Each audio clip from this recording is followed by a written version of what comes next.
ਲਓ ਸੱਜਣੋ ਤੇ ਮਿੱਤਰੋ, ਫੈਸਲਾਬਾਦ ਦੇ ਵਿੱਚ ਪੁਲਿਸ ਮੁਕਾਬਲੇ ਦੇ ਵਿੱਚ ਵਸੀਮ ਸਨਿਆਰਾ ਜਿਹੜਾ ਕਿ ਖਤਰਨਾਕ ਡਾਕੂ ਸੀਗਾ, ਪੁਲਿਸ ਮੁਕਾਬਲੇ ਦੇ ਵਿੱਚ ਪਾਰ ਹੋ ਗਿਆ ਹੈ।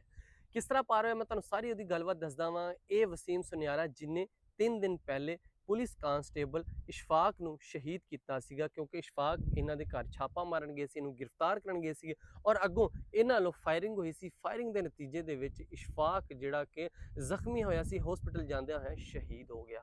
ਤੇ ਅੱਜ थाना रोशन वाले दे इलाके दे SHO ने और थाना सदर दे SHO ने दोवां ने मिल के कार्रवाई की उसे जगह ते सेम जगह ते जिथे इन्हां ने शहीद किया सी इशफाक कांस्टेबल नूं, और उत्थे ही फिर अज जाके इन्हां ने जदों पुलिस पार्टी उत्ते फड़न वास्ते जांदी है वसीम सनियारे नूं, ते इहदे ही साथी जिहड़े इहदे नाल हुंदे ने ते पुलिसां नूं वेख के जनाब फायरिंग शुरू कर दिंदे ने। ते फायरिंग दे नतीजे दोवां तरफों फायरिंग हुंदी है ते अद्धा घंटा फायरिंग चलदी है।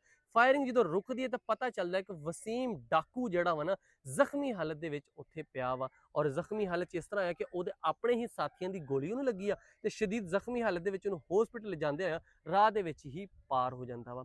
ये बड़ा खतरनाक डाकू सी, इहदे ते ढेर सारे मुकदमात सीगे, चोरियां दे, डकैतियां दे और लोगों नूं कतल करन दे भी इहदे ते मुकदमात दर्ज सीगे। ये डाकू नूं पहले जिस तरह की टीम ने इहदे ते कब्जा हमला करने की कोशिश की कि इहनूं गिरफ्तार करिए, लेकिन ये गिरफ्तार ना होया, उदों नस गया, उदों इहने फायदा उठाया नसन दा ते नस गया।